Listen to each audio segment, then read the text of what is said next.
દુનિયાભરના ફરજીવાળા થઈ રહ્યા છે, અનેક ક્ષેત્રોમાં ફરજીવાળા થઈ રહ્યા છે. આ તમામ ફરજીવાળાને એક સમયે માફ પણ કરી દેવાય, પરંતુ જ્યારે માણસની જિંદગી બચાવવાના નામે માણસને મારી નાખવાનો ફરજીવાળો થાય ને, ત્યારે તેને માફ ન કરાય. દુઃખની વાત એ છે કે એવા ફરજી ડૉક્ટરો એમને અંદર પૂરવાનો કોઈ મજબૂત કાનૂન નથી.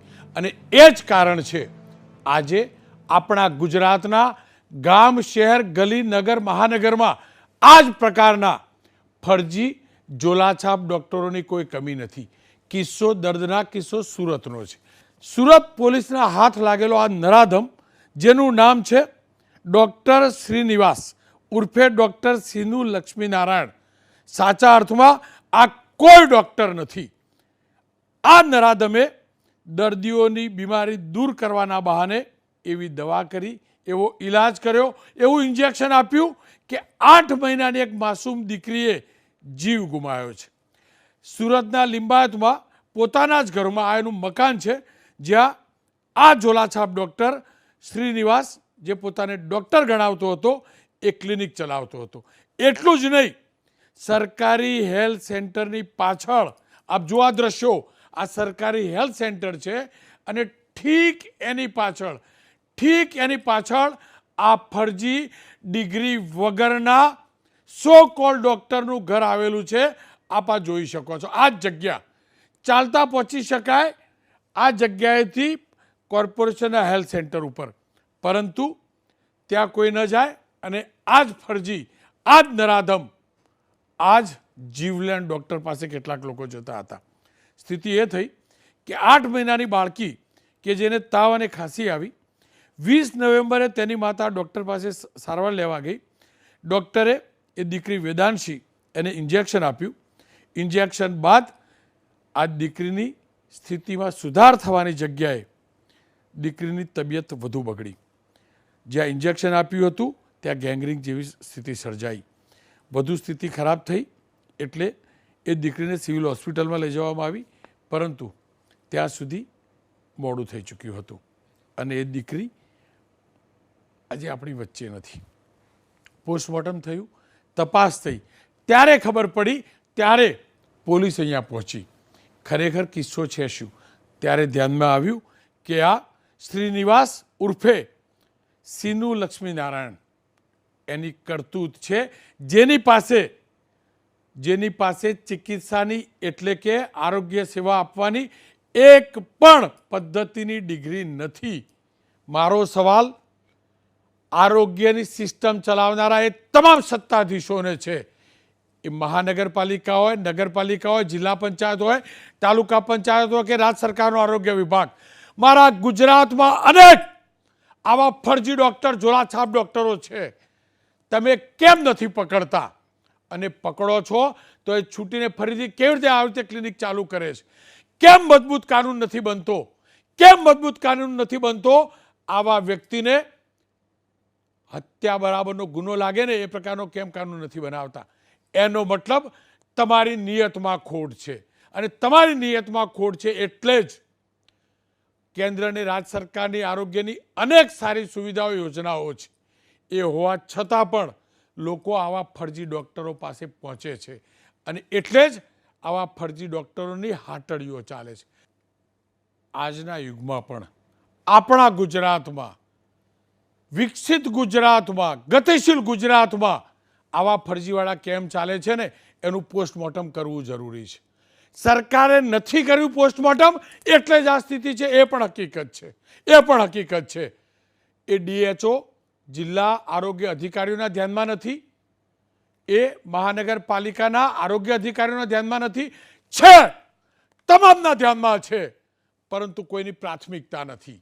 તમામે આંખ આડા કાન કર્યા છે, આંખ મીચમણા કર્યા છે, જાણી જોઈને આંખ મીચમણા કર્યા છે. એટલે જ આવા ફરજી ડૉક્ટરો મારા ગુજરાતની અંદર જીવલેણ સાબિત થઈ રહ્યા છે. પરંતુ સરકાર સુધી આ વાત પહોંચાડવી હતી એટલે જ ચર્ચા કરવી પણ જરૂરી છે. મારી સાથે જસવંતભાઈ પટેલ જોડાયા છે, પ્રમુખ છે ગુજરાત કેમિસ્ટ એસોસિએશનથી. Doctor Yogesh Gupta senior physician પણ છે. ડૉક્ટર સાહેબ, આપનાથી શરૂઆત કરવા માગીશ. મેં જે જાણ્યું, આપણે તો મેડિકલનું જાજુ ભણ્યા નથી, પણ મેં જાણ્યું એ પ્રમાણે 12માં પછી MBBS પછી MD અને MS આવું બધું કરાય. પેલા મુન્નાભાઈ MBBS પિક્ચર જોયું એટલે ખબર બી પડી. પણ ડૉક્ટર સાહેબ, આવા મુન્નાભાઈઓ અનેક આપણા ગુજરાતમાં છે. કેમ કોઈ બંધ નથી કરાવતું? શું કારણ? તમને એક બહુ જ મોટી માહિતી આપું, તમારા જોડે હશે જ એમ તો. 2016માં WHOએ એક ગ્રીન પેપર કે વ્હાઇટ પેપર કે જે તમે શબ્દો વાપરો એ કાઢ્યું હતું, અને એમાં એવું લખેલું કે 57.3% ડૉક્ટરો ઇન્ડિયાની અંદર ફેક છે કે ક્વેક છે કે નીમ હકીમ ખતરેજાન છે. કેટલા? 57.3%. એ વખતે એને ઉડાડી દેવામાં આવેલી એ વસ્તુને કે ના ના આવું ના હોય, આ જે ડેટા છે ખોટો છે. 2019માં એ જ સરકારે એને કીધું કે હા સાચું છે. હવે તમે વિચારી શકો કે 57.3% ડૉક્ટરો ફેક. હવે ફેક ડૉક્ટરનો મિનિંગ શું થયો? ફેક ડૉક્ટરનો મિનિંગ આપણા ઇન્ડિયાના કન્ટેક્સમાં કહું તો જેને કોઈ ડિગ્રી જ નથી મેડિકલની, એટલે એ MBBS હોય કે આયુર્વેદા હોય કે હર્બલ હોય કે યુનાની હોય કે જે હોય તે, એ ડિગ્રી નથી. બીજો ફેકનો મતલબ એ થયો કે હું MBBS છું પણ હું આયુર્વેદાની પ્રેક્ટિસ કરું છું, હું આયુર્વેદા ડૉક્ટર છું પણ હું એલોપેથીની પ્રેક્ટિસ કરું છું, એને બી ફેક જ કહેવાય. અને ત્રીજી વસ્તુ છે જે ડૉક્ટરો પોતાના ત્યાં કમ્પાઉન્ડરો બનાવે છે, કમ્પાઉન્ડરોની એક ફેક્ટરી ચલાવે છે, અને એ કમ્પાઉન્ડરો જઈને પછી ડૉક્ટર રીતે પ્રેક્ટિસ કરે છે ઘણા બધા સ્ટેટ્સની અંદર. એટલે કહેવાનો મિનિંગ એ છે કે આ તો આપણું ફેક્ટ છે ઇન્ડિયાનું. હવે તમે પૂછ્યું કે કેમ રોકાતું નથી. મારું હંમેશા એવું માનવું છે કે સરકાર કાયદા બનાવે, સરકાર એ કાયદાને કડક પણ બનાવી શકે, સરકાર આવા રેડ પાડીને પકડી પણ શકે, પણ આવા ફેક ડૉક્ટરોને પકડવાની જવાબદારી ખાલી ને ખાલી સરકારની નથી. આ ફેક ડૉક્ટરોને સામે લાવવાની જવાબદારી જે ડૉક્ટરો ખરેખર પ્રેક્ટિસ કરી રહ્યા છે, પ્રોપર ડૉક્ટરો જેમના ધ્યાનમાં આ વસ્તુ આવે છે એમની છે, અને એ ફાર્માસિસ્ટ ને કેમિસ્ટની છે જેમના ત્યાં ડૉક્ટરો દવા લખીને મોકલે છે. કેમ કે દવા લખી શકે પણ દવા તો ત્યાંથી જ મળે. એટલે આ બે જણા જે ડૉક્ટરો પ્રેક્ટિસ કરી રહ્યા છે, હું ફરી રિપીટ કરું છું વિથ ઓલ ડ્યુ રિસ્પેક્ટ, અને ડૉક્ટર છું તો પણ કહું છું કે મારી સામે કોઈ દર્દી આવું પ્રિસ્ક્રિપ્શન લઈને આવે કે મને આ ડૉક્ટરે જોયું હતું ને આ દવા લખી હતી ને હું એ ડિગ્રી જોઉં અને મને લાગે કે આ ડિગ્રી તો ખાલી ઇન્ડિયામાં મળતી જ નથી, તો મારી ફરજ આવે છે કે હું એને ક્યાંક ને ક્યાંક રિપોર્ટ કરું, તો ગવર્મેન્ટ કંઈક એક્ટ કરે. અને કેમિસ્ટ જોડે જ્યારે આવું પ્રિસ્ક્રિપ્શન પહોંચે તો દવા આપીને ખંખેરી દેવા જેવું નથી હાથ, પણ આપણે એને રિપોર્ટ કરીએ. એટલે અમે આ બે જણા પિલર્સ છે હેલ્થના, એ બે જણાએ આમાં કાર્યવાહી કરવાનું હવે ચાલુ કરવું જોઈએ, મારું એવું માનવું છે. હાથ પર હાથ ધરીને અને એવું માનીને કે આ મારું કામ નથી એ નહીં ચલાવી લેવામાં આવે. કેમ કે આ બહુ ઇઝી છે કહેવું કે પેશન્ટો જાય છે એમના જોડે, એમને ઓછા પૈસામાં જોઈ આપે છે એટલે એ લોકો જાય છે. એ ખોટી વાત છે. દર્દીઓને તો જ્યાં સારવાર મળે ત્યાં જવાના છે. ગામડામાં શું થવાનું છે? અમે ડૉક્ટરો ત્યાં જતા જ નથી, તો ગામડામાં જો હું જતો નથી તો કોઈક તો બેસશે ને, તો એ ફેક ડૉક્ટર બેસશે, તો એ દર્દી બિચારો ક્યાં જશે? તો દર્દીનો આમાં વાંક નથી, ગવર્મેન્ટનો વાંક ક્યાં છે એ પછી આપણે કદાચ ચર્ચા કરીશું તો લઈશું, પણ અત્યારે મારું માનવું છે કે આ બે પિલર્સનો વાંક છે. બિલકુલ. આપ જોડાયેલા રહેજો. જસવંતભાઈ મારી સાથે જોડાય છે. જસવંતભાઈ, સવાલ તો એ પાક્કો જ છે, આ ઇન્જેક્શનો, આ દવાઓ, આ ઝોલાછાપ ડૉક્ટરો લાવે છે ક્યાંથી? લાવતા હશે તો આપતા હશે, કેમિસ્ટો આપતા હશે તોય લઈ આવતા હશે, ક્યાંથી લાવે છે? એકચ્યુઅલમાં જે ઝોલાછાપ ડૉક્ટરો, અમારા ડ્રગ પ્રાઇસ કંટ્રોલ ઓર્ડરના કાયદા મુજબ કોઈ પણ ડૉક્ટરને અમે સપ્લાય કરીએ ને તો એને 2.5 વર્ષ સુધી એનું ઓર્ડર ફોર્મ રાખવું પડતું હોય છે. અને એ સંજોગોની અંદર લગભગ મોટાભાગના ડિસ્ટ્રીબ્યુટરો આની અંદર પડવા જ નથી માગતા. પણ કેટલીક કંપનીઓ જે પોતે મેન્યુફેક્ચરિંગ કરીને ડાયરેક્ટ ડૉક્ટરને જ સપ્લાય આપતી હોય છે. પહેલાં શેડ્યુલ Kનો કાયદો હતો કે ડૉક્ટર ડિસ્પેન્સ કરી શકતો જ્યારે કેમિસ્ટોની સંખ્યા ઓછી હતી. પણ અત્યારે આવા લેભાગુ ડૉક્ટરો આખો ક્લિનિકની અંદર પોતે દવાનો વેપાર જ પોતે જ તપાસે પોતે જ, અને પાછી ઘણી બધી એવી કંપનીઓ છે કે જેની પાસેથી નિયર એક્સપાયરીની દવા લઈ અને પેશન્ટોને જરૂર ના આવે. આ પેશન્ટ જે નાનું બાળક એક્સપાયર થઈ ગયું, હવે એ લેભાગુ ડૉક્ટર, એની કેપેસિટી નહીં હોય ને કોઈ વિશ્વાસથી એની પાસે ગયું હશે ટ્રીટમેન્ટ લેવા, એને તો ડૉક્ટર એટલે ભગવાન, કોઈ પણ જગ્યાએ ડૉક્ટર લખેલું હોય એટલે ભગવાન માનતો હોય. અને અમારા કેમિસ્ટના ત્યાં વાત કરું તો વચ્ચે બી આયુર્વેદિક ડૉક્ટર એલોપેથિક પ્રેક્ટિસ ના કરી શકે એવો કાનૂન હતો, પણ ક્યાંક ને ક્યાંક હાઈકોર્ટની અંદર ગુજરાત રાજ્ય સરકારે જ આની પર સ્ટે લીધેલો છે કે એ પ્રેક્ટિસ કરી શકે. અને એની પાછળનું કારણ એ છે કે જે સાહેબે યોગેશભાઈએ કીધું કે ડૉક્ટરોની સંખ્યા ગામડાઓમાં જતા નથી અને એના કારણથી કદાચ આ લોકો પ્રેક્ટિસ કરી રહ્યા છે. યોગેશભાઈ, આપે કહ્યું કે ગ્રામીણ વિસ્તારમાં ડૉક્ટર નથી જતા, આપની વાત સાચી છે. આપની વાત પૂર્ણતઃ સાચી છે. કોઈને ગમતું નથી.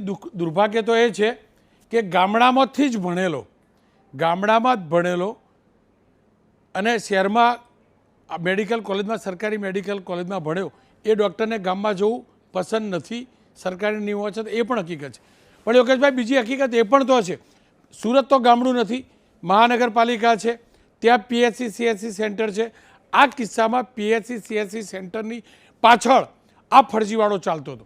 ક્યાંક તમને નથી લાગતું, હું ખાનગી ડૉક્ટર તો જવાબદાર છે જ, જે આ લોકો રિફર કરતા છે, ટ્રીટમેન્ટ કરતા છે, દર્દી આવે એમ કરીને કદાચ કમિશન બી આપતા હશે, કોઈને ગમે કે ના ગમે, આ રિયાલિટી, આ હકીકત છે. આવા ફરજીઓ જેન્યુન ડૉક્ટરો જે ખરેખર ભણેલા છે કમિશન આપીને આ કરે છે. કોઈને કેસ કરો મારી સામે કરે, કારણ કે આપણે હકીકત છે. પણ પ્રશાસનની પણ તો કોઈ ફરજ છે ને. DHO હોય, નગરપાલિકાનો આરોગ્ય અધિકારી હોય, સાહેબ ફૂટપાથ ઉપર પેલો ચોકઠો બનાવવાળો બેસે, રાજકોટના મેં વિડીયો બતાવેલા, આપણા અમદાવાદમાં બનાવે, તો એનો મતલબ એ થયો ને, મહાનગરપાલિકા, નગરપાલિકાનું આરોગ્ય વિભાગ, આરોગ્ય અધિકારીઓ એ બધાને પણ રસ નથી આ બધું બંધ કરાવવામાં. શ્રી રોનકભાઈ, તમારી વાત એકદમ સાચી છે કે આંખ આડે પાટા કહેવાય ને, કે આંખ આંધળા બની જવું, કે મને દેખાય છે કે આ ઊંટવેચ છે કે નીમ હકીમ છે કે આ રીતે ફૂટપાથ પર બેઠો છે કે આ રીતે કરી રહ્યો છે, બધાને બધી જ ખબર હોય છે. આપણે નથી કહેતા કે ગુજરાતની અંદર દારૂનો રેલમછેલ છે, પણ બધાને એવું લાગે છે કે દારૂ નથી મળતો. એવું જ આ ડૉક્ટરોનું છે, ફરજી ડૉક્ટરોનું છે. હું ડૉક્ટરની વર્ડ વાપરું પણ ફરજી ડૉક્ટરોનું છે. બધાને બધી ખબર છે કે કયા એરિયામાં કયા ટાઈપના ડૉક્ટરો બેઠા છે અને કયા ટાઈપની લાઈનો લાગે છે. પણ હું હજી ફરી કહીશ તમને કે આ વસ્તુને જો તમારે એને ખરેખર આના ઉપર કંઈક આપણે એક અંકુશ લાવવો હોય તો સરકારે આની ઉપર, તમે જે પહેલાં કીધું ને, એક કડક કાયદો લાવી દેવા જેવો છે કે કોઈ પણ ફેક ડૉક્ટર પકડાશે તો એને નોન બેલેબલ, પહેલાં તો તમે વોરંટ નક્કી કરી શકો, તમે એને જેલમાં મૂકી શકો, એને પાછો ના આવે તો કંઈક એ કાયદા લાવી શકે. પણ હજી બી તમને કહું છું કે એમના સુધી પહોંચાડવાની જવાબદારી આ બે જણની જ છે. કેમ કે મેં તમને કીધું, તમે શરૂઆત જે કરીને મહત્વની છે. કોઈ પણ ધંધાની અંદર કોઈ પણ જાતની આડેડાઈ કરો, મને કોઈ જ વાંધો નથી. પ્રોફિટ કરવા માટે 50 જાતના તમે 50 જાતની વસ્તુઓ કરો, વાંધો નથી. ડૉક્ટરને અને ફાર્માસિસ્ટને હક જ નથી આ કરવાની, મોરલી પણ અને લીગલી પણ, કેમ કે એ કોઈકના હેલ્થ જોડે છે. અને તમે કીધું એ પ્રમાણે કોની ઉંમર અને કયા ઉંમરે એ માણસ મરી જાય છે કે હેરાન થાય છે આપણને ખબર જ નથી. પણ યોગેશભાઈ, જો આપ નૈતિકતાની વાત કરીને એ વાતને સલામ, અને પૂર્ણતઃ સાચી વાત છે. મેડિકલ કાઉન્સિલ છે, ડૉક્ટરોના સંગઠન છે, તો આ લોકો કેમ ખુલીને સામે નથી આવતા?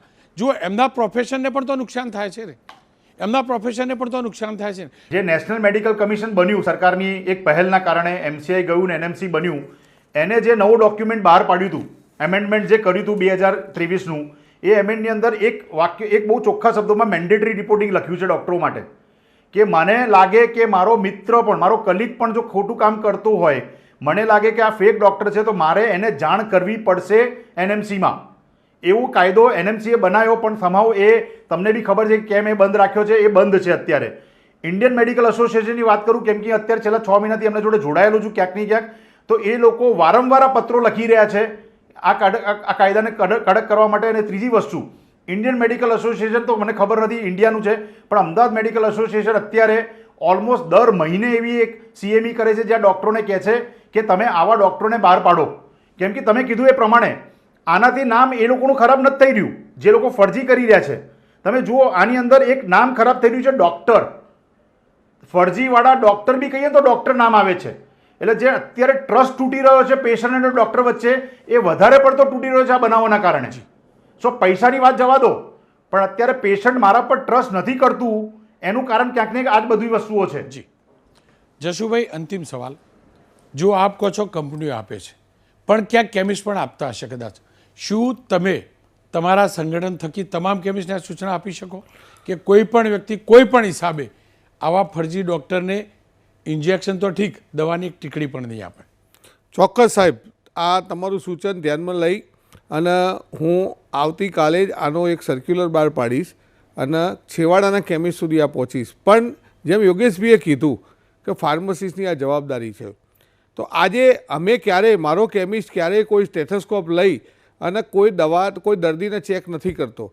તો દવાનો વ્યવસાય જ્યારે એ લોકો ક્લિનિકમાંથી કરતા હોય છે, તો એમણે એટલું તો કરવું જ પડે કે ભાઈ ડૉક્ટરે ખાલી એને ચેક કરીને દવા લખવાની છે, વેચાણ કરવાની એની જરૂર નથી. આજે જે રીતે વેપાર ચાલે છે એમાં ક્યાંક ને ક્યાંક ન જરૂરિયાત હોય એવી એન્ટિબાયોટિકનો મિસયુઝ થઈ રહ્યો છે. તો અમે એટલું જ કહીએ છીએ કે તમે અમને સપોર્ટ આપો. અમે આવા કોઈ પણ નકલી ડૉક્ટર હશે અમે ચોક્કસ સાથે રહીને તમને ઉઘાડા પાડી. બિલકુલ, આપ બંનેનો ખૂબ ખૂબ આભાર. ખેર, એ હકીકત છે કે તમામ ક્ષેત્રે ભૂલો અથવા ગડબડીઓને માફ કરવાનો અવકાશ હોઈ શકે, પરંતુ જ્યાં નિર્દોષના માણસના જીવને જોખમ હોય ત્યાં ક્યારેય માફી ન હોઈ શકે. અને જ્યારે માફી ન આપવી હોય તો એનો મતલબ એવો કાનૂન બનવો જોઈએ. આપણી તમામની સંયુક્ત જવાબદારી છે, જ્યાં પણ આવો ફરજીવાળો ચાલતો હોય, જ્યાં પણ આવા ફરજી ડિગ્રી વગરના ડૉક્ટર ચાલતા હોય, પ્રશાસનના ધ્યાનમાં લાવીએ. સાથે જ એ જાગૃતતા પણ લાવીએ કે સરકારની આટલી યોજનાઓ છે, તમારી પાસે રૂપિયા નથી તો પણ તમે સરકારની આ હોસ્પિટલમાં જઈ આ સારવાર કરાવી શકો છો. મને હજુ પણ એ ખબર નથી પડતી સરકાર પોતે કેમ આ જાગૃતતા નથી લાવતી કે અમે મફતમાં આટલી ટ્રીટમેન્ટ કરીએ છીએ, ના જાઓ. એનો મતલબ નગરપાલિકા, મહાનગરપાલિકા, રાજ્ય સરકારના આરોગ્ય વિભાગે જાગવું પડશે. તો જ આ ફરજીવાળો બંધ થશે, તો જ આ ફરજીવાળો બંધ થશે. અને આ ફરજીવાળો ચાલી રહ્યો છે એનો મતલબ એ વિભાગ નિંદ્રાધીન છે અથવા ચાલવા દેવામાં એને રસ છે.